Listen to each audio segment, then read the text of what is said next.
Hey, what's up, everybody? I'm Anthony Conklin. I want to welcome you back to the Anthony Conklin podcast. You know, it's been a long time since I've actually done a podcast. I was very fortunate to meet with so many great people. I had the opportunity to meet with our next guest coming up in just a moment. I've had the opportunity to meet some really great sales leaders, professionals, and some of you also know that I had a chance to meet my virtual mentor, Tony Robbins, who invited me on his show, and he inspired me again to kick off my podcast and really talk about the things that I want to talk about, but more importantly, the information I want to get out to my audience. So I want to welcome everybody back to the Anthony Conklin Show. My name is Anthony Conklin. The purpose of this podcast is to talk to entrepreneurs and help understand their passion, purpose, and build a bridge called why. I'm super, super excited today to have on my debut show. And the reason why today is my debut show, it is my birthday. So I thought I'd kick it off by giving myself a gift and having someone who I actually admire for a number of years. He is an out-of-control, passionate, purposeful character. He's someone I've been really fortunate to talk to on a regular basis and from afar and also connected. On the show, everybody, we have Keenan. Keenan is not only an author and a speaker, he's a best-selling author of books like this, Not Taught, and also Gap Selling. And I'm so excited to have him on the show. Keenan, welcome to the Anthony Conklin podcast. Thank you, baby. Thank you. So excited to have you here, man. So I know we've been trying to do this for a while. We finally got it together. You've been traveling a lot. I've been anxiously awaiting this day to come. I know we've been planning it for a while. You got a lot going on. You got a lot going on in your world, and I want to hear a lot about that. One of the first things that I was thinking about, so when I think about the questions I ask, again, it's around passion, purpose, and why. One of the big questions I always like to ask, especially in the space that, I'm, humble enough and honored enough to say I share partially with you is misconceptions about being an entrepreneur, right? There's so many, you have all these different social media influencers and these, I call them pop-up entrepreneurs and pop-up sales, motivational speakers. What's the biggest misconception about what you do and what the view of the world is looking at you as a sales coach, as a sales strategist, as an author? What's the biggest misconception about you that you want to clear up? All right. First, I want to say happy birthday. And I'm mad at myself because, if Facebook's good for one thing, it's good for letting everybody know who their birthday is. And it popped up and I was like, oh, snap. Like, I'm going to be at Anthony's show on his birthday. I got to say happy birthday. And then that's my gift. Thank you. Yes. And then like an asshole, I got caught up in my day and completely forgot. So I apologize, man, because I was all excited to tell you. I wanted to impress you. She was like, I know it's your birthday. And I fucking blew it. And you got me. So anyway, I'm sorry. So I want to clarify your question for myself. You started with entrepreneur, but then you finished with sales leader, sales author, etc. Which side of that coin do you want me to be on? Because they're different answers. I think the one we can really go after is this whole idea of entrepreneur. I mean, guys like Gary Vaynerchuk talked about being an entrepreneur and hustling and grinding. And you got guys like Tony Robbins who talks about living your passion and being a great entrepreneur. And I mean, we can go down the laundry list of people. People like Anthony Iannarino, who we both know very well, talking about, just content creation and all those amazing stuff. I really think let's talk about entrepreneur as a whole, just the state of entrepreneurship today. And what does it mean? All right, well, look, I think the first misconception is that it's glamorous. Okay. There's nothing glamorous about it. It's fucking hard.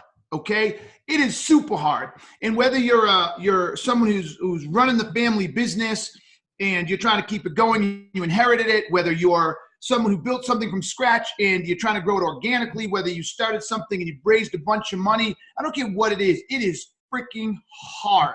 Okay. And it's interesting that we're doing this now and you asked me this question because I literally just we're having the best year we've ever had. We doubled in size. We're growing like gangbusters. Everything's awesome.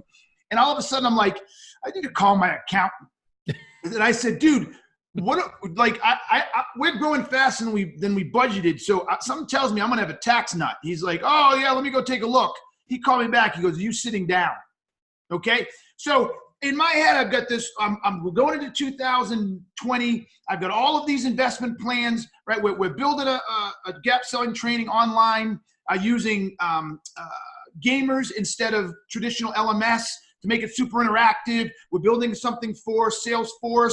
We got all this, literally hiring a new salesperson. I got all this stuff that I'm investing in, right? Retained earnings investing in, and blam, I get hit with this massive, massive tax number that I was not prepared for. Right. So look, we're gonna be okay and all that. But man, I was like 1 minute I'm thinking I'm showering in it. Woo! You know what I'm saying? I'm laying on the bed, rolling in it, and then like that, I'm like, oh shit. Uncle Sam comes knocking. Yes, and it changes everything. I was like, okay, so good thing I did this. Good thing we did this. Maybe we should slow down this. Like, it's just freaking hard.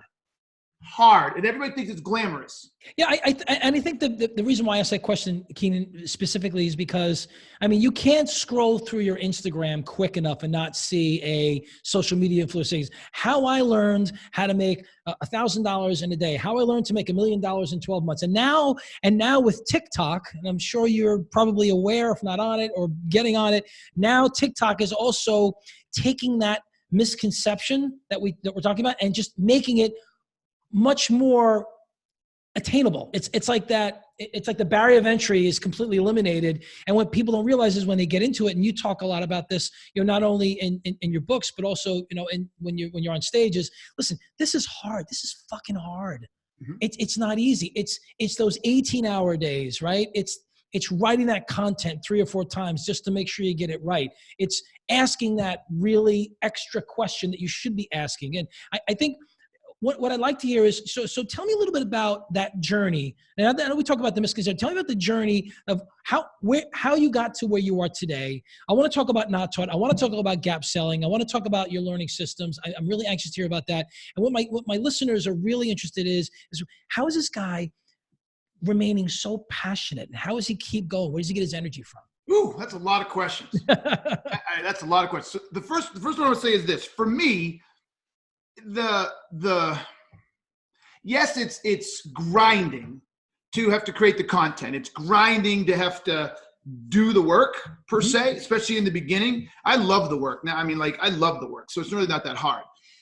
For me personally, when it comes to being an entrepreneur, the hardest part is, at least for me, I've said this about 1,000 times in the last 6 months, scaling a business organically is off the charts difficult.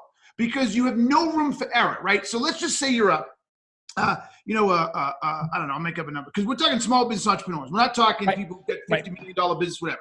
So you're trying to grow the sucker. And if you're lucky enough to get your business to even $500,000, $700,000, right? Mm-hmm. Which is you're lucky enough. You sit there and say, maybe I need to hire a person or two.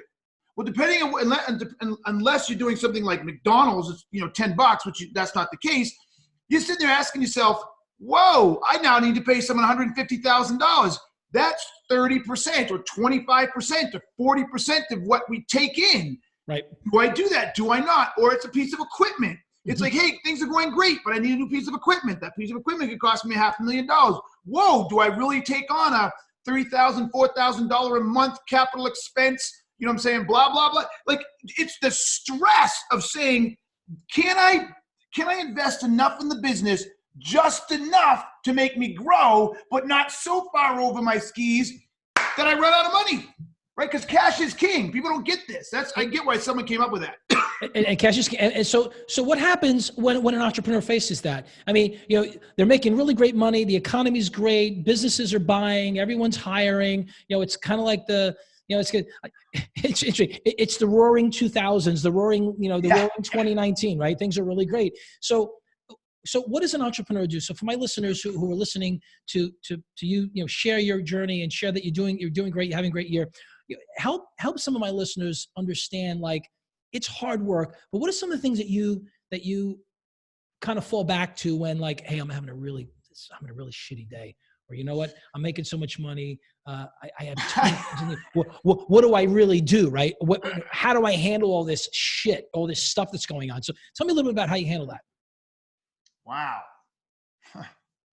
I don't really let myself get into I'm sorry, people, it's gonna sound cliche. I don't really let myself get to those places. I'm really a problem solver. So I'll tell this story, right? So sure. Back when I started the company in 2011, and it started sort of by accident, right? So I was blogging for 2 years straight. I blogged pretty much every single day for 2 years, 712 blog posts consecutive.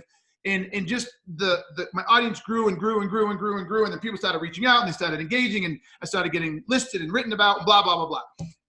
And then finally one day someone called me up and said, hey, I need help. And I'm like, okay. And I threw out a number and they said, yes. And then another person reached out. And then all of a sudden, a couple months into 2011, I had a choice to leave my current job. And so then I had to say, do I go find another job or do I start this company? And I was like, 6 months is going to take me to find another job at the level I was at bare minimum, because it was 2011. We're not too far out of the shit show. Right. So I'm like, all right, I'm going to bet on myself. I should have worn that t-shirt. I bet on myself. I said, I'm not going to spend Love it. 8 months trying to get someone to hire me. And that same 8 months, do I think I can get enough clients that will get the business that would pay me roughly what I would make if I worked for someone else? So I did that and it worked. But about 3 years in, I had a couple of employees. We're going really well. We had a bad year. And so there was a point where I was like invoice to invoice. Literally, I get a bunch of money in the thing, and then I pay all my employees, and it'll go, whoop. Right. And then you build it back up that month, and then whoop. And I remember there was one time I was like, I don't know if I'm going to make payroll. Yeah. I'm freaking out, and I just go to my days. I go to my aunt, and I'm like, look, I have the money in receivables, but I don't know if it'll come in time. And so she wrote me a check for 10 grand and said, if you need it, put it in the bank. I remember I moved out of my house 2 years ago and found that check in a drawer. I never needed it. Wow. But I remember thinking, I'm this close. And the way I just handle it is okay, how do I solve for this problem? I don't wallow in the shit. I say, how do I solve for this? It's like stepping across a river. Okay, how do I get on the first rock? But I'm looking to see where the other rocks are. I don't just jump on a rock and realize, oh, fuck, there's no more rocks. Like, now I'm really screwed. I look for a path. Okay, here's the path. What's the first rock? And I jump on the first rock. I get my boundaries and footing, and I look and say, okay, next rock. And I'm looking 2 or 3 rocks ahead, but I'm focused on the first rock. Does that make sense? Mm-hmm. And that's how I do it. And then, so as you're going through that journey, it's, I always use the term, it's not always rainbows and ice cream, right? It's not going to be great. I mean, it's going to be holy crap, right? So how did you get yourself reset? I mean, did you have mentors to help you? Did you have friends? Who did you turn to? Because I mean, when a lot of entrepreneurs, listen, you and I both know this, right? We all go through our downtimes, no matter how little they may be, but we go through them and we say, well, looking at that next rock. Well, how do I get to that next rock? Well, is that the right rock? Is it a big enough rock? I mean, how did you get through that, knowing that you were just, how am I going to pay my bills? I mean, how am I going to pay my people? How did you manage all that? How did you figure out, like, okay, my purpose is to do this? How did you break that down? What was your thought process there? I think that's important. That's an important question, because people are going to wrap their heads around that answer, because you're an example of how success happens in that journey. I just kept going.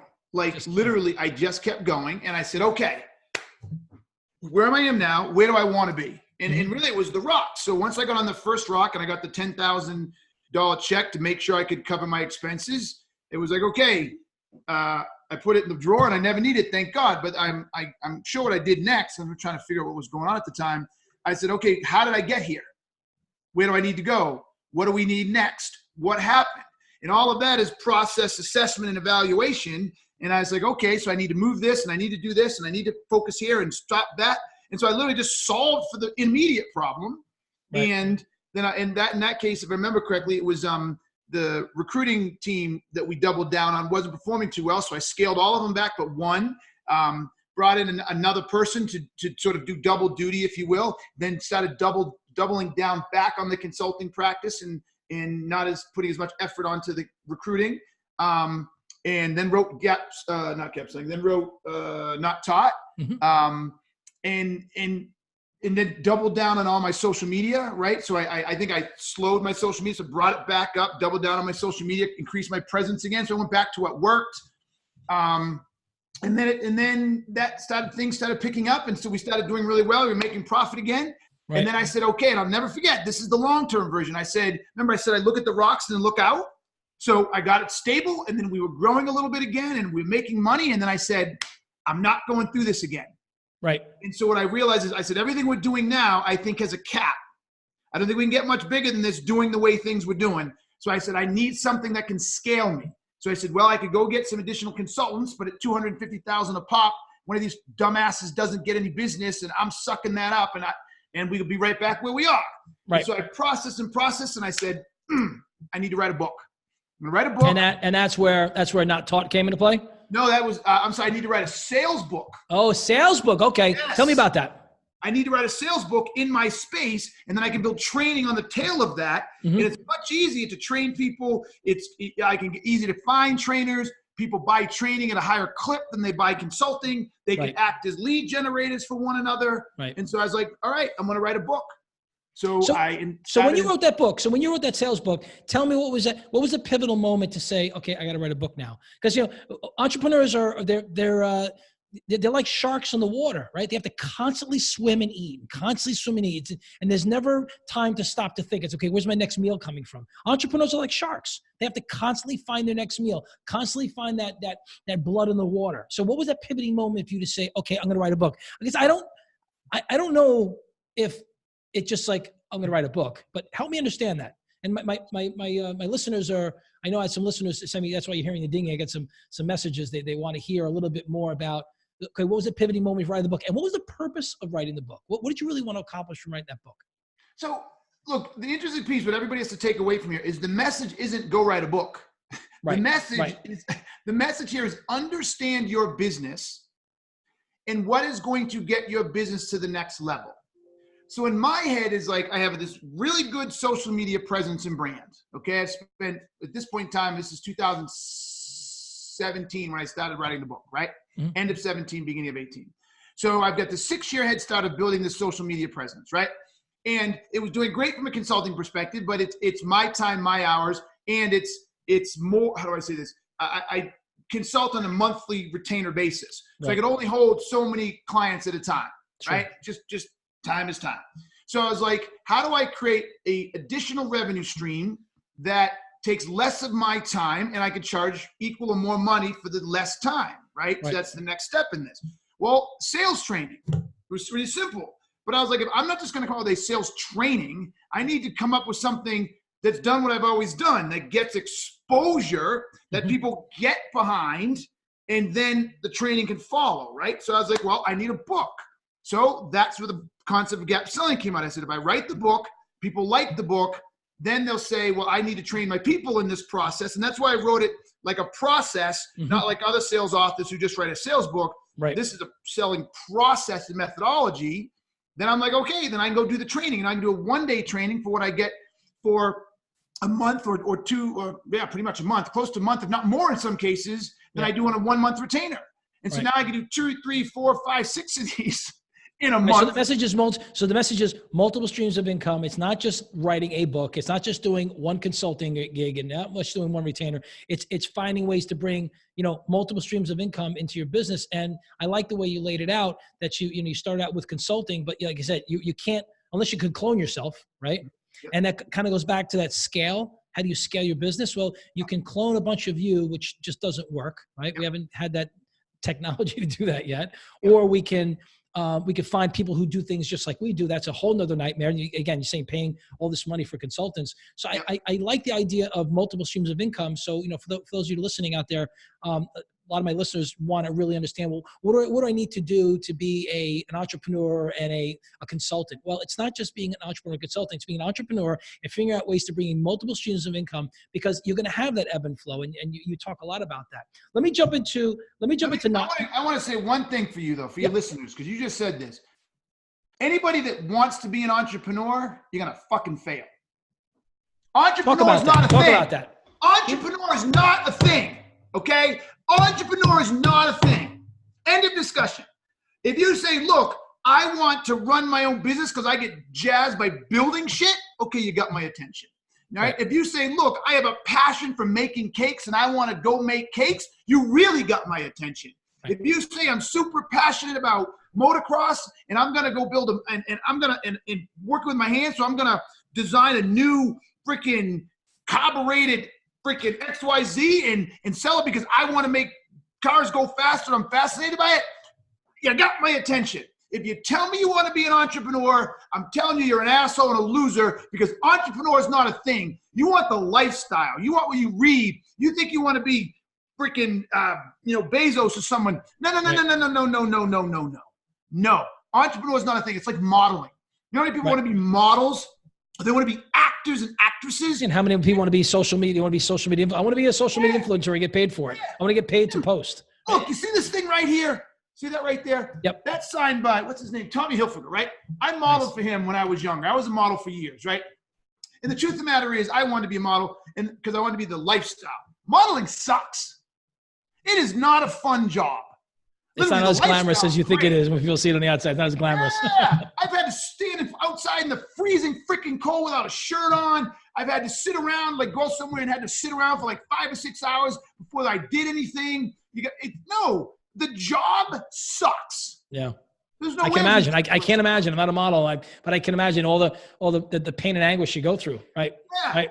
Look, it's not hard. Don't get me wrong. It's not hard. But Right. for me personally, it was intellectually stupid. There was no thinking. You're just trying to work for the camera. So Right. look, I didn't become huge in it, but I worked for him and a couple other people. And That's great. No, that's great. made extra money. But the reason I tell this story is I wanted the lifestyle. I didn't like the job. So entrepreneur, if you say you want to be an entrepreneur, better check yourself because there's no such thing. There's no such thing. We're coming up on almost 10 minutes left in the show. I just want to go through, once again, you're welcome to the Anthony Conklin podcast where we help entrepreneurs connect their passion, purpose, and build a bridge called WOW. We are talking to best-selling author Keenan, who is the author of not only Gap Selling, but also my personal copy here of Not Taught, which I will definitely read over and over again. I still got my little marks. I'm on read number 3, so because I got my little mark in here, my business card here, which keeps me grounded. So help me understand. Because I want to talk about 2 more things. I want to talk about Not Taught. I want to talk about Gap Selling. Help me understand what is missing today. And we talked about entrepreneur is not a thing. It's really about really hard work, lots of failure. Tell me who in the industry today has it figured out? And I don't mean figured out like they're all go-to, because if you take all these entrepreneurs and these social media influencers and these so-called sales, these kind of sales gurus, right? They all say they got their one thing. Like one guy is prospecting, right?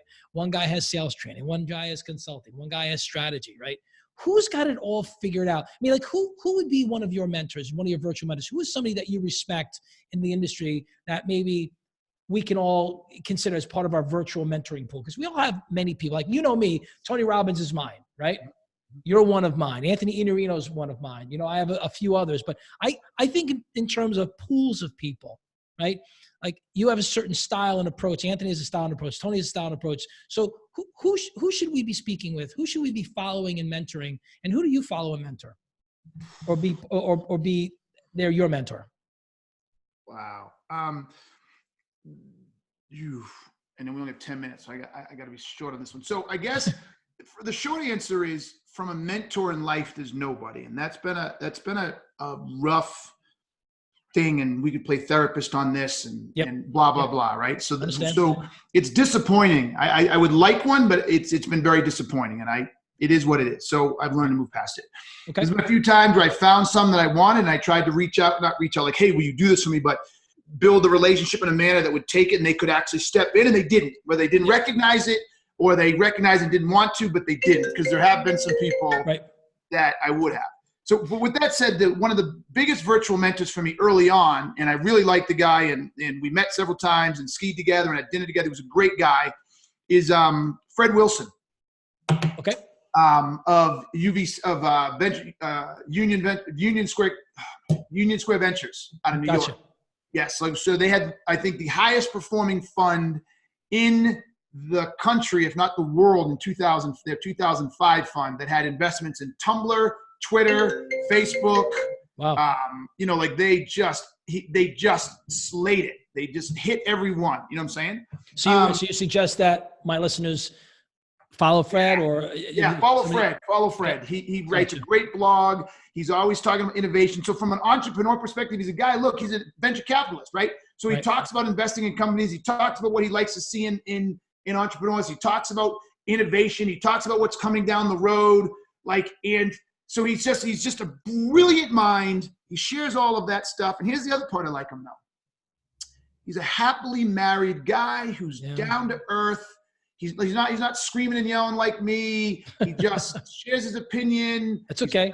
Screaming and yelling is not bad. It's just your style. It's your style. Yes, but he's his value system. I just really embrace his value system. Awesome. Well, yeah, and I'm reading a great book by Ray Dalio, the Work Principles, which talks about when you hire people, you hire them based on their values first, their abilities next, and their skills last. Yeah. Which I kind of like that. And I like your use of the word value. So great stuff. Once again, it's Anthony Conklin podcast. We're speaking with best-selling author Keenan. He's not only a sales strategist, entrepreneur, speaker. He's just an amazing guy. Love his energy. Okay, we're gonna bring it around third base here. I want to talk two things. Talk about both of your books. I want to talk about Not Taught, why you wrote it. Was it everything that you wanted it to be? Was it like, okay, this is a great book. I really enjoyed this. You know, you talk about value. You talk about process. You talk about success. You know. What was the impetus for this book? And then was it everything you expected it to be? Yeah. So yes, I'll say it was, because I love the book. Not as many people read it as I would have liked, but you know, those who read it loved it, right? So, yes. And I wrote it because, people are fucking up every day. People are literally wasting their lives away because they're following some unwritten set of rules, and they're following some pressures that are being societal pressures that are literally forcing them. I can't say forcing them, hurting them. Make a choice. It's hurting them to places they just don't want to go, right? Or didn't want to go, didn't think they wanted to be, and so they find themselves in life saying, "I don't know how to get out of." Right. You know, in gap selling. Not Taught was literally a blueprint, if you want to follow it. Right. To getting whatever it is you want out of life.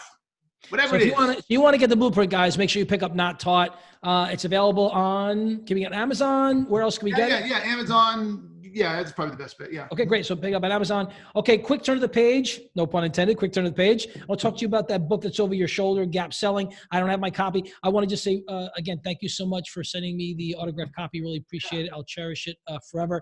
Tell me about Gap Selling. You say it's process-based. What makes that different from any other sales book that's out there today? And I know you write good stuff, but help me say, why would someone want to pick up Gap Selling right now? I guess the simplest way to describe it is the majority of sales books, and even those that are, you know, I would say even you could put them in the same village as Gap Selling, spend too much time focusing on the future state and also don't really explain to people how to do what they're telling them to do. Gap Selling is very specific on how, and what Gap Selling does, and I believe nothing else does, is Gap Selling aligns or overlays with the decision process that humans make to make a simple decision. If you really look at what selling is all about, our job as salespeople is to influence a decision. That's right. Okay, whether it's I'm selling for business and to get you to buy this mic, or whether you're selling me to get on my show, or whatever it is, or on your show, it's you're influencing a decision. Well, if it's about a decision, then we should understand how people decide. And the way people decide is the first thing they do before they make a change or make a decision is ask themselves, is my current state untenable? They assess their current state. Where am I? What am I doing? What's happening? What's going on? And then they assess if it's untenable. If it's untenable, then they look to a desired future state. What could be? What could happen? What is available to me? What could I create? What is going to be given, right? And the space between the two is the gap. The bigger the gap, in the relationship between the size of the gap and the cost of switching drives the decision to change. Right. So the pain of remaining the same is different, is greater, you know, than the change. So you have to, right. So it's that whole, so the idea behind Gap Selling, everyone, is knowing where, you know, compare my existing state to my future state. And if there's a significant gap, then you're gonna have to make a change. So it really kind of goes after that Maslow's law, it's certainty, uncertainty, kind of, do I need to change now? When am I gonna change? And they say, Jack Welch says, change before you have to, right? I think what you're saying with Gap Selling is you have to change, right? Yes, with Gap Selling, I'm teaching salespeople to help the buyer and prospect understand their own situation and why they have to change. So you don't have to spew at them, buy this, buy this, buy this. Right. By the time you're done, they're like, oh my God, I need that. Buy my stuff, buy my stuff, buy my stuff. Right, exactly. Got it. Switching from buy my stuff to wait, I need your stuff. Awesome. We're on live here on the Anthony Conklin podcast with Keenen. We're just about done. A couple things. Keenen, to me, and I told to all of the listeners out there and some of the viewers, we're going to actually repurpose this on different platforms, is he's just a passionate person. And you know someone's passionate just by the inflection in their voice, their presence, their posture, their tonality, and he's got a lot of passion. So, when we ask the questions of passion, purpose, and why, we know about his passion. We know his purpose in life, and I could probably, if I can just be so forward, his purpose is to not educate people, but help people change lives for the better, help salespeople figure it out and scale, not just using, platforms and so on and so forth, but really scale as a business the right way. Because, there's scaling healthy and there's an unhealthy scale. So we're going to bring this home with the big why. So why, Keenen? Why? What's your why? Because you talked about the how and gap selling. What's your why? And this kind of becomes the sort of the confessionary part of my podcast. But tell me why. What's your why? Look, man, we're all lucky to be here. Bottom line, right? We're lucky to be here. I think some lady did a TED Talk. It's like 1 in 40 trillion chance of being alive, yeah. Right? So I just figure, and unless you want to do something about it, which is horrible, and I'm not trying to minimize mental health, but unless you're trying to do something about it, you're here. Like there's nothing you can do. You can't decide, I don't want to be here. You can't stick your head on like, I don't want to be here and go back inside, right? Like you're here. Mm-hmm. So you can look at it as a prison, you can look at it as a process, or you can look at it as a painting. If you look at it as a prison, you're going to be stuck somewhere and you're going to feel like you have no choices and you're going to feel like you can't do anything, right? If you look at it as a, what's the other one I said? A prison process? A process. I think that's what I said. You're just going to go through the motions. Right. You're just gonna do what everybody tells you to do, and you're gonna just kind of follow along, and you might do a little outside, you might do a little outside here, but you're really not gonna be the architect of your entire life. If you look at it as a painting, now you can do whatever you want. Right. Like you can literally, life is mine to make. That's right. And so if I'm gonna be stuck here, I might as well fucking make the best of it. That's a tweetable. That's a tweetable. That's it right there. If I'm going to be stuck here, I'm going to be stuck on this planet with all these people doing stuff coming at me, I might as well be the architect and might as well make a great painting. And that literally, that is my why. Not my daughters who I love to death. They're my second why because they're here. They're my daughters. So I want them to have it. And so I'm going to do it for them. But at the end of the day, I'm here. So I better laugh as much as I can. I better have as much fun as I can. I better impact as many people's lives as I can. And I want to feel as good as I possibly can every day because I'm here. I don't have any here, choice. and that's the why. And the why will unveil the how. And what we're hearing today, everyone, is the why is what it's in your DNA. It's who you are. Your why is to live, to make things happen, to change things in your life. So we're on the line here with Keenen. Everybody, thank you so much for being here. Once again, I'm Anthony Conklin. Welcome back to the Anthony Conklin podcast. Before we end, Keenen, I just want to say thank you, brother. I really appreciate you very much. Where can people find you? Where can people pick up Not Taught? Where can people pick up Gap Selling? This is a good time to let everybody know where they can track you down and troll you on social media. You just run Keenen on Google. You can go to salesguy.com. You can run Keenen in Google, and I think I come up in like 9 out of the 10 top searches. And if you're seeing this down the road, Keenen.live will come out. Keenen, a website just for me. I'm getting out from under a sales guy. I'm not leaving, but sales guy can't be just me anymore. So Keenen.live in about 6 weeks. Awesome. So, congratulations on that. Hey, thank you so much for listening, everybody. Once again, I'm Anthony Conklin. You can find me at theajcgroup.com. I'm also on Twitter at anthonyjconklin.com and also on Instagram at anthony.ace. Once again, we are the Anthony Conklin podcast, where we help entrepreneurs connect their passion, purpose, and build a bridge called Why. Don't forget, you have greatness within you. Live every day with passion. Go have fun. And until next time, love you guys. We'll see you soon.